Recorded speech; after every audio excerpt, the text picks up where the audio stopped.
ጨረቃዎች እንግዲህ እንኳን ደስ አላችሁ እያልኩኝ እንግዲህ መጥቻለሁ። ጎጃም ነኝ። ቪዲዮን ከወደዳችሁት አብራችሁን ቆዩ። ላይክ፣ ሼር፣ ኮሜንት፣ ሰብስክራይብ ያደርጋችሁ ሀሳብ አስተያየታችሁን አስቀምጡልን።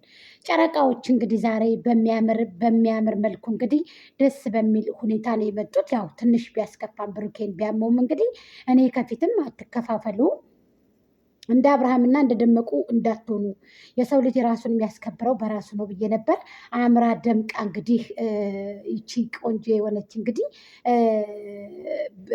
ሀይሚዬ በጣም አምሮባት እንግዲህ እንደምታዋት ናት ማለት ነው። ድምቅ ጨረቃ መስላ ማለት ነው። እውነትም ጨረቃዎች ማለት ነው። እንኳን ደስ አላችሁ። በዚህ አጋጣሚ እኔም የእናንተ የሀዘናችሁ ተካፋይ ነበርኩኝ። አሁን የደስታችሁ ተካፋይ ሁኔ እንግዲህ እገኛለሁ። ደስ ብሎኛል። እንኳን ደስ አላችሁ በድጋሚ ላለውኝ አሁንም እንግዲህ እንደምታዩት ነው። እንግዲህ ዛሬ እንግዲህ ደመቁንም እንዳያችኋት ነው። ቤት ብርቁ ውሾች እንግዲህ ቤታቸውን ሁልጊዜ ይከለክላሉ። ውሻ ሁልጊዜም በማያቀሱ ይጮኋልና እንግዲህ ይቺ እንግዲህ ደመቁ ዝም ብላ በምታውቀውም እንግዲህ ሰው ባሌ ብሎ ከያዘው ጋራ ሰው ባለቤቴ ብሎ አቅፎ ተኝቶ ወልዶ ከብዶ እንግዲህ በሆዷ የያዘለችውን ጨርቅ እንግዲህ በጀርባ መሸከም ማለት እንግዲህ ለእሷ ትልቅ ጸጋ ነው። ጨርቅን ከሆድ አውጥቶ ወደ ጀርባ ማስተላለፍ በጣም ጥሩ ነው ብዬ ነው የማስበው። በዛ ታይም ላይ እንግዲህ ምን ልላችሁ ፈልጌ መሰላችሁ እንግዲህ አንዳንድ ነገር ልበላችሁ እንግዲህ ዋና ዋናዎችን ነገር ልበላችሁ። ሄርሜልዬም ደግሞ ዛሬ እያለቀሰች ነው እንግዲህ በትክታክ ምናምን ብለው በጎቹ ደስ አላቸው። በጎቹዬ ሁልጊዜ ደስታ አይገኝም፣ ሀዘንም አለ። ሀዘን እንዳለ ደግሞ ደስታም አለ። ስለዚህ ሄርሜልዬ ደግሞ ያው ስለደበራት እንጂ እያለቀሰች አይደለም። እሷ አለባበሷ ነው አለባበሷ የተኘችበት ምኝታ እንደዚህ ደመቁ ታደርጋለች። ደመቁ ሻንጣ ይዞ ከመዞር ውጭ ምን ታውቃለች? እንደ ሻንጣ ይዞ እንደ ሀገሩን ያምሳ ያበላታል፣ ቪዲዮ ትሰራለች። የአራት ያበላታል፣ ቪዲዮ ትሰራለች። ያኛው ራት ይጋብዛታል፣ ቪዲዮ ትሰራለች። ያኛው ምሳ ይጋብዛታል፣ ቪዲዮ ትሰራለች። ያኛው ቁርስ ይጋብዛታል፣ ቪዲዮ ትሰራለች። ጡል እንደ ሌባ ውሻ እንደ ሴት ውሻ ምን አለ ሴት ልንሽ አንድ ቤት ብትቀመጭ። ዛሬ ደግሞ ሊሄድ ነው በቃ ሊሄድ ነው እያለ አሻፈረኝ። ውጣ ከቤት እናት ያለች ምናምን እንዴ! ይህ እንግዲህ ውሽማ ነው እንዴ? ደመቁ ውሽማ ነው እንዴ? እኛ እኮ አላወቅንም። አላገጠችብን፣ የእውነት አላገጠችብን። የዛሬው ቪዲዮ እንግዲህ አለመውለዷን ያሳያል። ከዚህ በፊት ዛሬ ግን ግልጽ አድርጋ በራሷ ወጥተዋለኝ። ነገ ከነገ ወዲያ ደግሞ የተውሶ ልጅ ነው ብላ እንግዲህ ታመጣላችኋለች ማለት ነው። እንግዲህ እርማችሁን በጎች እየታወጣላችሁ እኔም እርማ አዋጣችኋለሁ። እናንተንም ይቅርታ ጠይቃለሁ፣ እኔንም ይቅርታ ጠይቁኛላችሁ በጎችዬ ማለት ነው። የተሳደባችሁት እነ አሲያ ማለት ነው። እነ አሲያ ይቅርታ ታስብያለሽ በቤትሽ አንቺ ሚዳቆ አንቺ ፍየል በቤትሽ ወድሽ ሳይሆን አፍንጫሽን እያነስረሽ ይቅርታ ታስጠይቃለሽ፣ ትጠይቃለሽ። አሲያ የምትባዩ ቅልራስ ሙልጭ ፀጉር የሌለሽ ማለት አንቺ ላው ብልጭ ውስጥ ቁልጭ ላው ቆርቆሮ ሲነኩሽ ክል የምትይ እንደ ቆርቆሮ ማለት ነው። ስለዚህ በቤትሽ አሰድበሽኛል፣ አስቀጥቅጠሽኛል። ይቅርታ ትጠይቃለሽ፣ ይቅርታ ታስበያለሽ። አለበለዛ ውርድ ተራስሽ አንቺ ወረዳ ማለት ነው። አንቺ ወረዳ ሰብስክራይብ እንኳ ባረጉሽ ሰብስክራይብ 2 ዓመት ከ4 ወር የአህያ ስጋ አርደው ሲያጎርሱሽ ይኸው ሰብስክራይብ እንኳን አላስደረጉሽም። አይገርምሽም? ወለ ደመቁ ወለ ወደንሶቿ እስኪኛ እንፈርበት 1000 ያስገቡሽ። ይህንንም ለቃቅመሽ ይሆናል ከዚህም እንጂ አይነኩሽም። ለምን ሰው እንዲያድግ አይፈልጉማ። አንቺ ደመቁን አዝለሻ በወርቅ አቀልባ ብትሄጂ ይችሊ ለደመቁ እየደከመች ነው። ከጎን ኬክ እኮ ሳይቀር እኮ ነው የቆረሽው። አንቺ ሚዳቁ አለቃትም ዛሬ አልፋታሽም አልኩሽ እኮ።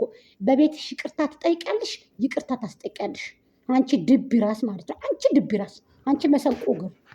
ሰላም ጤና ይስጥልኝ። እንዴት ናችሁልኝ? የጎጃም ቤተሰቦች በያላችሁበት በያለም ጥግ በያለም ዳርቻ ሰላማችሁ ብዝዝት ይበልልኝ። ሰላም ለሀገራችን፣ ሰላም ለሕዝባችን እያልኩኝ ሰላም አለይኩም ወራህመቱላሂ ወበረካቱ። ውድና የተከበራችሁ እንግዲህ ያው ቤተሰቦች ይወዳችኋለሁ፣ አከብራችኋለሁ። እንግዲህ ምርጦቹ ባለማተቦቹ ደግሞ እንዴት ናችሁ እያልኩኝ እንግዲህ መጥቻለሁ። ክርስቲያን ወገኖች ማለት ማተብ ያላችሁ እና ያልኩት እኔ ካዲዎቹን አላልኩም። እነዚህ መንደር ለመንደር እየሄዱ የሚሳደቡትን ውሾቹን አይደለም ያልኩት፣ አሊያም ደግሞ በጎቹን አይደለም ያልኩት እና ንጹሖቹን ነው ያልኩት። ስለዚህ እንዴት ናችሁልኝ ያልኩኝ እንግዲህ ዛሬ እነሆ እንግዲህ በጨረቃዎች ጉዳይ ነው እንግዲህ እንዳያችሁት ነው።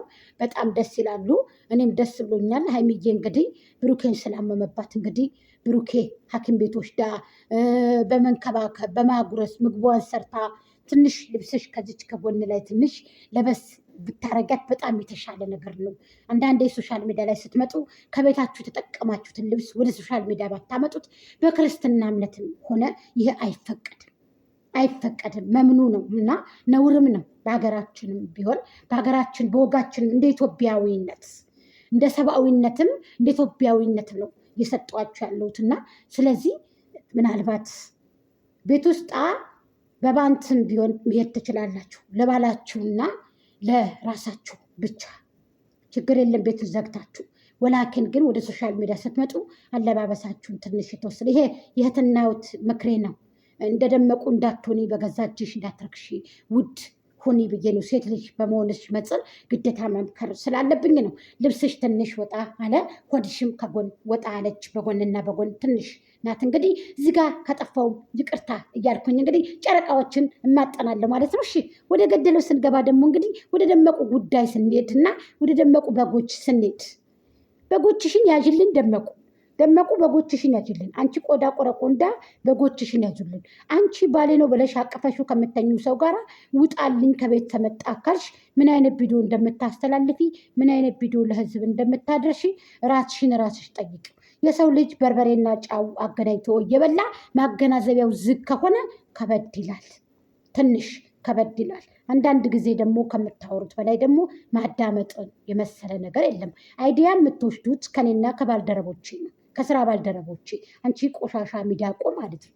ስለዚህ እኔ አስጠንቀቄ እየነገርኩሽ ነው። ሚዳቆችሽን እና ውሾችሽን ያጅልን። ውሾች ሁልጊዜም በማያውቁት ሰው እየጮሁ ይበጠብጣሉ፣ ሊበሉም ይደርሳሉ፣ ሰውንም ሊደፍሩ ሊያንቋሽሹም ይደርሳሉ።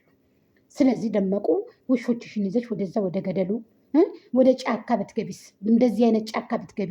ከዚህ በፊት ካናዳ ልትሄድ ነው ተለያዩ ሀገር ልከር ነው ተብለሽ እንግዲህ የአንቺ ካናዳ ጫካ ነው። አሞት እኮ ይጠይቃል። ከ1000 ቢወለዱ ከ50 ቢወለዱ እንደ ሄርሜልዬ ያለ ያስፈልጋል ጀግና ክትት ያላሞቱ እንላለን። ስለዚህ እንደ ሀይሚዬም ያለ ያስፈልጋል ጀግና ክትት ያላሞቱ፣ እንደነዚህ ጀግኖች ረግ እንደ ሁለቱ እንላለን። አንቺ ደግሞ ወደ ገደል ከአሻንጉሊትሽ ጋር ሆኖ ወደ ጫካ ትገቢያለሽ። በቃ ደመቁ መቼም ቤት የሰው አይደለም፣ ቤት ያለህ ነው፣ ቤት የፈጣሪ ነው የእግዚአብሔርም ነው ትላላችሁ እናንተ። ስለዚህ እኔ ባደግኩበት ሀገር እንዴት ዋላችሁ ሲባል እግዚአብሔር ይመስገን ይላሉ። ሙስሊሞቹ ደግሞ እንዴት ዋላችሁ ሲባሉ አልሐምዱሊላ። ወደ ቤት አታስገቡንም ሲባሉ እንዴ ቤት የእግዚአብሔር ነው ይላሉ ክርስቲያኖቹ። ሙስሊሞቹ ደግሞ ቤት እኮ ያላህ ነው አሪቡን ግቡ ይላሉ። ተመልከች እንግዲህ የነጭ ጤፍ ዛላ ወርቃ ተመንገድ አንሻት አለኝ ወይ ነገር መውደድ ይባላል። እንደደመቁ ያለው ነገረኛ ማለት ነው። ነስር በአፍንጫሽ ጠብ ቢልም ማለት ነው። ስለዚህ የልጅ አባት ከሆነ አንድ ሰው ውጣልኝ ከቤት አይባልም። እንዴት ነሽ ሚስትዬ ባይልሽ እንኳ እንዴት ነሽ ፍቅርዬ የኔ ያለም ባይልሽ እንኳ እንዴት ነሽ በልጅ ስም ይልሻል። ደህና ነኝ ልጅህን መጣይ ማለት መብትሽ ነው አይደል እንዴ?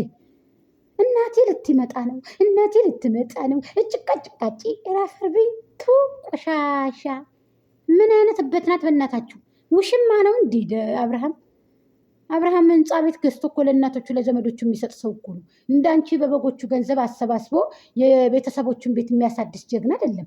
እስካሁን ድረስ የቤተሰቦቹን ቤት አናውቅም። አብርሃም ታደሰ አንቺ ዝም ብለሽ ቤተሰቦችን እያመጣሽ እዚህ ጋር ታስገቢያለሽ እንጂ አንድ ቀን የቤተሰቦቹን ቤት አይታችሁ ታውቃላችሁ? የአብርሃም ታደሰ ይሄ ጀግና።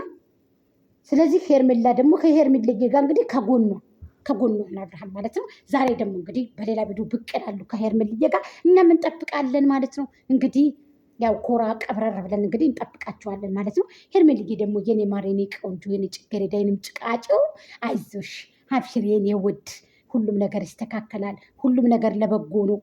ስለዚህ ሄርሜላ ደግሞ ነፍሰ ጡር ናት። ሄርሜላን አሽቃባጮች እንደናንተ እንደደመቁ መሰላችሁ እንዴ? እንደደመቁ የማንንም ጉንጭ የማንንም ከንፈር ታለሳልሳለች እንደ እየሄደች ትሰማለች እንዴ? ሄርሜላ እኮ ጠፈፍ ያለኝ አብርሃምና አብርሃም ላይ ብቻ ሆኑ ቆሻሾቹ ማለት ነው። ስለዚህ አትቆሽሹ በገዛ እጃችሁ። እሷ ጀግና ሴት አንበሳ ሴት ናት። ላይክ፣ ሼር፣ ኮሜንት፣ ሰብስክራይብ እያደረጋችኋት 50 ሺህ አስገቧት። እኔ ጎጃም አንድ ኬክ ቆርሳለሁ፣ አንበሳ ወርዳለሁ። የ2000 አንበሳው ባይዘወይ ባለፈው የደመቁ በጎች አላወቁትም መሰለኝ አንበሳ አንድ አንበሳ ትልቁ አንበሳ በዚህ ሀገር 2,000 ሪያል ማለት ነው። በኢትዮጵያ እንግዲህ ወደ 100,000 አካባቢ ነው የሚፈጀው። እና እስከ አንዳንድ ጊዜ ረክዙ ለእንግድቹ ስትሰጡ ብዬ ነው። አዎ እንዳይቋረጥባችሁ የካርድ እንዳይቆራረጥባችሁ ብዬ ነው ለእንግድቹ ማለት ነው። ለእንግድቹ እኔ ደግሞ ማውረድ ስለምችል ለሰውም አልሰጥም። የተረፈውን ለራሴ ለካርድ አደርጋለሁ። አያችሁ ሿ አርጌ ወርደዋለሁ ራሴ ማለት ነው። ምክንያቱም ሄርሜላ ደግሞ ብዙ የተማረች ብዙ ያወቀች ናት። ጀግና ሴት ናት። አብርሃም ደግሞ ከጎኗ እንዳጠፋ ዛሬ እንግዲህ በሌላ ቪዲዮ አብረው ብቅ ይላሉና እንግዲህ እናያለን ማለት ነው። እኛም እንጠብቃለን። አብርሃም ታደሰ እንግዲህ ከእሷ ጎን መሆንክን እንዳትረሳ። ያው እንደዚህ እያልን እንግዲህ መልእክታችንን እናስተላልፋለን። ጨረቃዎችም እንኳን ደስ አላችሁ። ደስ ብሎኛል። እንግዲህ ማሰላማ እናመሰግናለን ማለት ነው።